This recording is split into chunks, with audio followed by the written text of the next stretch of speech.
ప్రమాదంలో చనిపోయిన సింగరేణి కార్మికుల కుటుంబాలకి గతంలో ఎప్పుడూ లేని విధంగా ₹1 కోటి పరిహారం అందిస్తున్నామన్నారు మంత్రి శ్రీధర్ బాబు. ఇది మార్పు కాదా అని బీఆర్ఎస్ ని ప్రశ్నించారు. సింగరేణిలో ఉద్యోగ నియామకాలని పారదర్శకంగా నిర్వహిస్తున్నామని చెప్పారు. గతంలో ఎప్పుడూ లేని స్థాయిలో కార్మికులకి బోనస్లు ఇస్తున్నామని చెప్పారు. మరి డిప్యూటీ సీఎం గారు ఈరోజు ఎనర్జీ మినిస్టర్గా ఒక ప్రధానమైన నిర్ణయం తీసుకొని అలాంటి ప్రమాదవశాత్తు దురదృష్టవశాత్తు కార్మికుడు మన మధ్యలో లేకుండా పోతే వారి కుటుంబాలు ఆగం కాకూడదని ₹1 కోటి ఈరోజు బీమా పథకాన్ని అందజేస్తూ ఉన్నామంటే ఇది మార్పా కాదా ఒకసారి టీఆర్ఎస్ మిత్రులను అడుగుతా ఉన్నాం.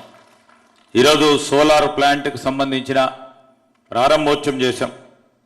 అదేవిధంగా తాడ్చర్ల బ్లాక్కు సంబంధించి ఇంతకుముందు సాంబశివరావు గారు అడుగుతూ ఉన్నారు.